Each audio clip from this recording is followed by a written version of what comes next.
بیننده های گرامی قدر، این نوبت ما در نمایش شفاخانه طبیعت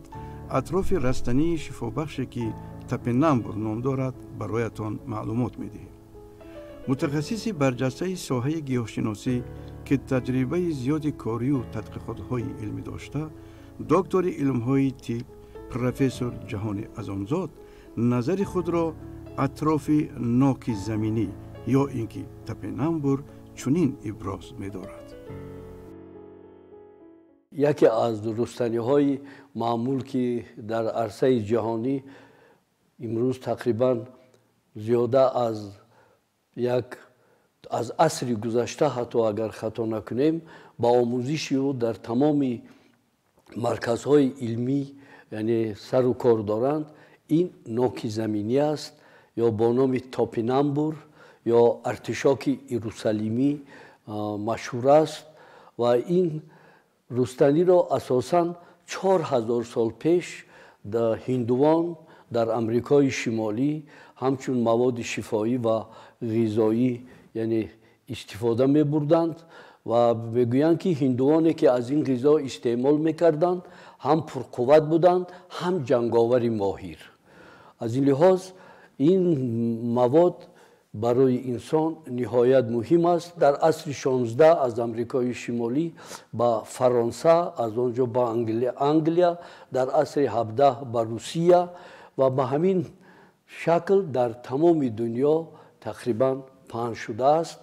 و امروز آن را در تمام دولت‌های اروپا،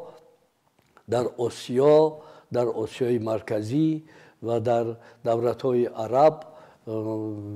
افریقای شمالی و جنوبی می‌کارند و همچون مواد شفایی، همچون مواد غذایی بسیار استفاده می‌برند و باید تذکر داد که تمام خصوصیت‌های خوب شفایی نوک زمینی با ترکیب کیمیایی آن علاقه زیج دارد. در ترکیب آن تا 2 تا 3.5% سفیده ها است، 1% روغن ها است، تا 17% قند ها یعنی کربوهیدرات ها هست، تا 3-4% پکتین ها هست، غاز های غذایی هست،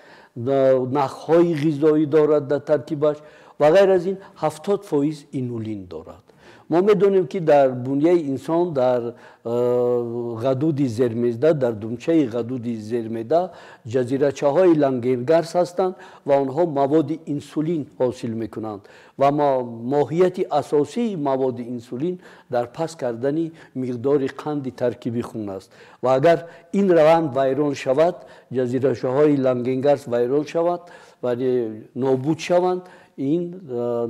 حاصل شوی انسولین قطع می‌گردد و این باعث سر زدن بیماری دیابت قند می‌گردد. در ترکیب نوک زمینی مواد دیگر با نام اینولین یا که به گروه پلی ساکاریدها یعنی داخل می‌شود موجود است که اون هم همین خصوصیتی یعنی انسولین را یعنی اجرا می‌کند. غیر از این در ترکیب نوک زمینی ویتامین های گروه B1, B2, B6, B9, B7, B12 ویتامین ی، توکوفرول ها،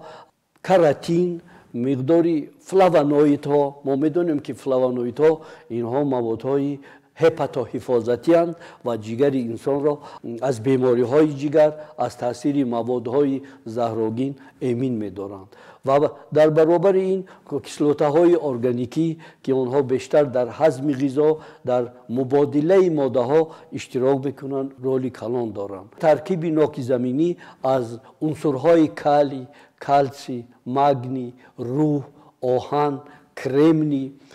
ارزیز، سلور، منگان بوی است که اینها هر کدام آنها یک خصوصیت خوب برای بنیه انسان دارد. باید تذکر داد که در اصل میگویند که در ترکیب رستنی های شفایی و غذایی امینوکسیدات های عوض نشونده به مقدار پوره موجود نیستند. 1، دو یا سه امینوکیسلوتای عوض‌نشونده در ترکیب آنها نمیرسد. ما میدونیم که امینوکیسلوت‌ها اساساً 20 تا میشوند و 12 تا عوض شونده، 8 تا عوض نشونده و مسلم است که همون امینوکیسلوت‌های عوض نشونده آنها در بنیه انسان سینتز نمیشوند. آنها فقط به بنیه توسط غذا وارد میشوند و معین کرده شده است که موافق معلومات عالمان در اساس تحقیقات ها که در ترکیب تپینامبور 8 امینوکیسلوتای عوض نشونده یعنی موجود است و این خصوصیت غذایی نه اینکه شفایی بلکه غذایی این محصولات را دوچند بلند میکند و غیر از این یک خصوصیت دیگری خوبی نوک زمینی در آن است که به خود نیترات ها را نمیگیرد و ما میدونیم که نیترات ها اینا خصوصیت های بلاستماگنزی دارند، سرطان آوری دارند. هنگامی به مقداری زیاد به بنیه انسان وارد گشتن آنها در بنیه و در هنگام تجزیه شوی اگر مدت طولانی آنها وارد شوند آنها انسان را به بیماری سرطان مبتلا میکنند و در بسیاری رستنی های دیگر هنگام در آن منطقه و منبع هایی که این مواد وجود دارد به خود میگیرند اما تپینامبور آنها را به خود نمیگیرد از آنها را از خود میراند. یک خصوصیت دیگری به همتا که متال های همون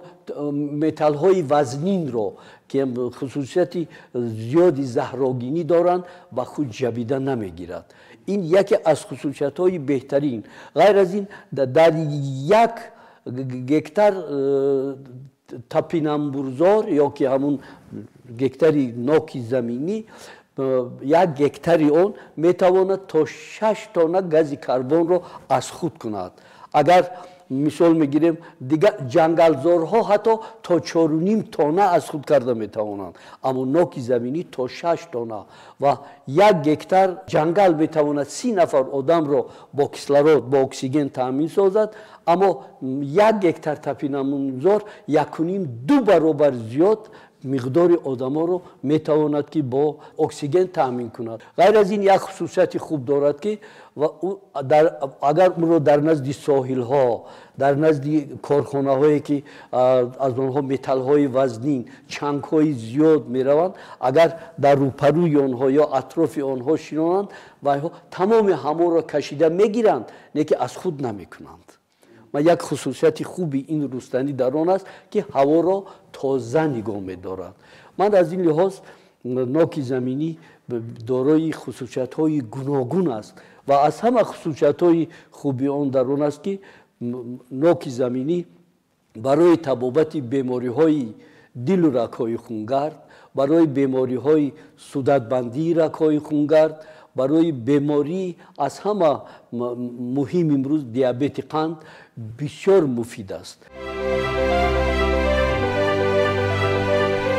استاد عزیز، دیابت قند به 2 گروه جدا می شود، یعنی دیابت نوع 1 و دیابت نوع 2.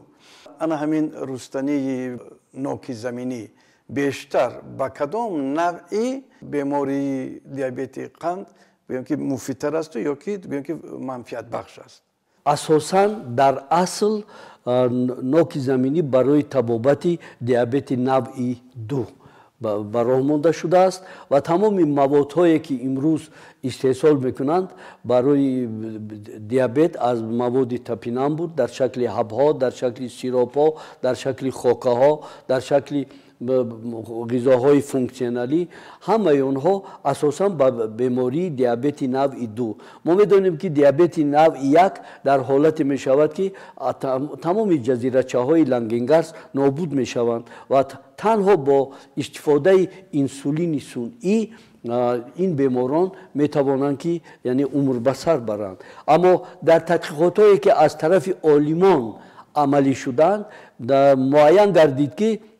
هنگام دور و دراز استفاده بردن موادهای تپینامبور خصوصا تپینامبور خام اگر در یک روز انسان 150 گرم тапинамбури хомро дар шакли нугул майда карда хушрӯ карда гирад ва ба болош метавонад ки каме шибит партояд, каме пиёзи сабз партояд, ҳачу як нугул кунад. ҳатто агар помидори бедору бошад майда, бодиринги бедору бошад майда карда, бо ӯ 75 грамм саҳар, 75 грамм бегоҳ агар нугул карда истифода барад, агар ҳамин тарзи истифода дар муддати аз 1 то 3 моҳ давом кунад, муайян гардидааст, боз мегӯям дар асоси тадқиқотҳои илмӣ муайян гардидааст ки агар як ҷазирачаи лангенгарс дар ҳамун думчаи ғадуди сипаршакл боқӣ монда бошад, ба истеҳсоли инулин оғоз мекунад ва ин хусусияти беҳтарин аст ва касоне ки мубталои бемории диабети қанди навъи 1 ҳастанд, агар тапинамбурро дар ҳамин муддати тӯлонӣ истеъмол кунанд, истифодаи инсулини сунъӣ мувофиқи боз мегӯям тадқиқотҳои илмӣ кам мегардад. ин то ин дараҷа хусусияти хуб дорад ва бояд тазаккур дод ки хусусиятҳои зидди диабетии маводи тапинамбур на ин ки дар хориҷ, ҳатто дар дохили тоҷикистон ҳам омӯхта шудааст. хусусан дар аз тарафи шогирдони банда омӯзиши 2 навъи тапинамбур, тапинамбури навъи сарват ки олимони тоҷик хусусан профессор Партоев онро ихтироъ кардааст бо ҳамкоронаш ва интерес оиди тадқиқот қарор дода шуд ва мо аз маводи тапинамбур, яъне маводи ғафс ё ғализ, қиёми ғализ ё ғафси онро ҷудо кардем ва дар ҳайвонҳо омӯзиш, дар харгӯшҳо ва каламушҳо оиди омӯзиш қарор додем дар муддати 15 рӯз, 45 рӯз ва 2 моҳ ҳамин тадқиқотҳоро амалӣ кардем ва муайян гардид ки ҳар ду навъи ҳамин тапинамбур ҳангоми омӯзиш ба пас кардани миқдори қанд ки тавассути маводи диабетовари алаксангидрат амалӣ карда шуда буд, ба пас кардани қанд дар таркиби хуни чӣ харгӯшҳо ва чӣ дар таркиби хуни каламушҳои сафед мусоидат кард ва ин бо протоколҳо тасдиқи худро ёфтааст. дар адабиётҳо ҳам омадааст ки тапинамбур дар баробари хусусияти зидди диабетӣ доштанаш, зидди судатбандии рагҳои хунгар доштанаш, хусусияти холестерин пасткунӣ доштанаш, хусусияти ҳепатопротекторӣ дорад, яъне ҳимояи ҷигарро ба уҳда дорад ҳангоми бемориҳои ҷигар, ҳангоми бемориҳои токсикии ҷигар ва аз ин лиҳоз ҳангоми омӯзиши хусусияти зидди ҳепатопротектории ҷигар мо ҳайвонҳоро бо заҳри ҷигаркуши 4 хлориди карбон заҳролуд намуда дар муддати 1 ва 1.5 моҳ табобат намуда муайян кардем ки тапинамбур, қиёми ғализи тапинамбури сарват ва интерес ба ҳуҷайраҳои ҷигарро аз таъсири заҳровари 4 хлориди карбон эмин медоранд, хусусияти талхарониро дар ҳайвонҳо беҳтар мекунанд ва ғайр аз ин миқдори ферментҳои ҷигар, ферментҳои ALT, AST ва маркери холестаз, фосфатазаи ишқориро паст мекунад ки ин аз он далолат медиҳад ки тапинамбур ё ки ноки заминӣ ҳам хусусияти зидди диабетӣ, ҳам хусусияти зидди атеросклерозӣ, хусусияти камкунии холестерин, гиполипидемӣ ва гепатопротекторӣ дорад. ғайр аз ин мусаллам аст ки ҳангоми диабети қанд вайроншавии мубодилаи липидҳо, чарбуҳо ва липопротеидҳо ба амал меояд. аз ин лиҳоз дар тадқиқотҳо боз муайян карда шуд ки тапинамбур миқдори холестерин, триглицеридҳоро дар таркиби хун паст мекунад, миқдори фосфолипидҳоро ки яке аз маводҳои ҳимоявии ҷигар ҳастанд зиёд менамояд ва ғайр аз ин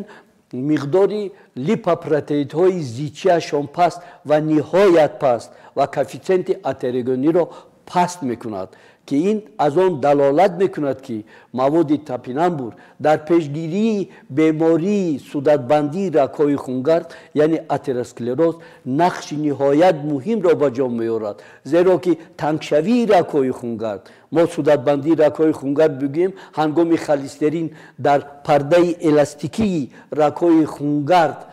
تکشان می شود، دیواره های خلیسترینی با اول می آورد و رگ‌های خونگردی ما را تنگ می کند و از لحاظ تپینامبور در پیشگیری پیداشوی همین دیواره های خلیسترینی نقش مهم اجرا نموده انسان را از مبتلا شوی به بیماری ایشمی دل، سکته دل امین می دارد و غیر از این تحقیقات باز نشان دادند که مواد تپینامبور دارای خصوصیت خوبی ضد سرطانی است. اگر آن را انسان استعمال کند خیلی با تنفس ها اگر استعمال کردن گیرد این هم از بنیه انسان امیاک و کتان هایی که زهرآوری که در بنیه انسان هنگام دیابت قند به عمل میاد از بنیه خارج میکنند و این هم باشد با همون مواد روح،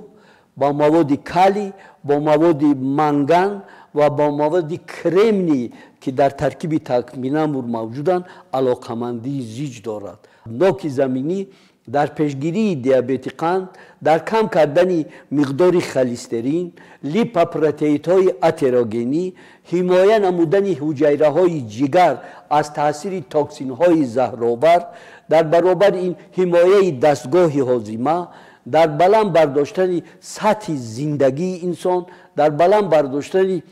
مسئولیت بدن انسان نقش مهم اجرا میکند و باز یک بار خواهش میکردم اگر در کدام حوطه و حوله که نروید نابود نکنید یک حصه آن را نگاه دارید برای سلامتی شما نهایت خوب است. غیر از این در عرصه دنیایی تپینامبور همچون مواد صناعتی وسیع استفاده برده می شود. در گلندیا، در فرانسه، در ونگریا، در دیگر مملکت ها از آن بیا بنزین حاصل میکنند، سپیرت حاصل میکنند و غیر از این در ساحه چاره‌داری آن را همچون مواد غذایی برای حیوان ها یعنی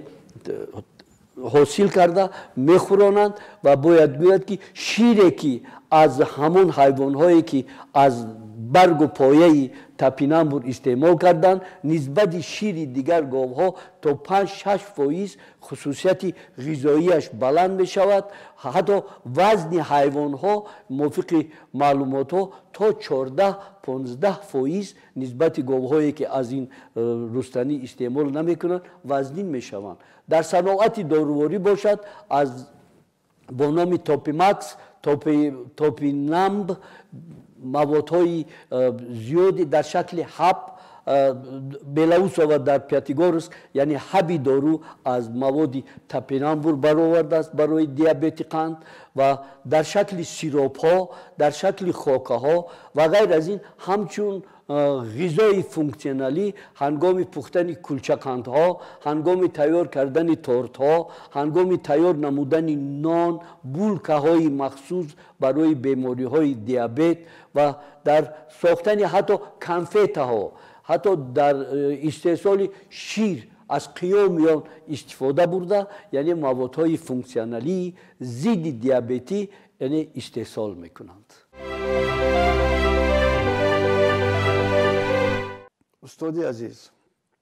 نوک زمینی رو اصلا گویم که بیخ میوهش مهم است یا که برگ و بوته و اساسش؟ موافق بعض معلومات ها برگ و پایه اون هم این خصوصیت رو دارد اما مواد اساسی که در فصل تیرمو جمع‌آوری می شود تمام همون مواد اساساً با همون کارتوشکه های آن با بیخ میوه آن جمع می شود و خصوصیت خوبی همون ضد دیابتی یا که برای تلخرانی و دیگر برای عضوهای هاضمه و دیگر لیکن بیشتر برای دیابت قند در همون کارتوشکه است و کارتوشکه را من گفتم اگر در حولی باشد مصلحت می دادم که در فصل تیرمو همه او را کنده نگیرند فقط قسمی بالایی آن رو بریده گیرند، یک متر یا 30 سانتی متر مانند و وقتی که برف و دیگر خنکی ها که سر زد 10 سانتی متر مانند که دانند در کجا همون ایستاده است و در وقت لازمی آن را می توانند که از همان جا کنده، خیلی من گفتم در شکل نگول کرده، در بهترین تاثیر خوبش همان لحظه است. اگر تپینامبور در زیر خاک تا بهار ماند، تا بهار اگر ماند، باز موادهای همان ترکیبش زیادتر می شوند، خصوصیت شفاییش بهتر می شود و اگر در شکلی مثال که اون را از بازار خریداری کنند یا از یک جا گیرند، بهتر است که اون را مایده کرده خشک کنند و در شکل آرد میتونن کنند و مقدار یک قاشقچگی در یک روز 3 بار بعد خوراک استعمال کنند یا که همون خشکی او را از حساب 20 گرم گیرند در 250 گرم آب یا دم تیند به مدت طولانی یا که جوشانند به مدتی در همین جوشاندن سخنه همین به جوش آمد همین که جوشت من کنند بالاش پیچانند تا معتدل شدن نگاه دارند و در حجم 50-60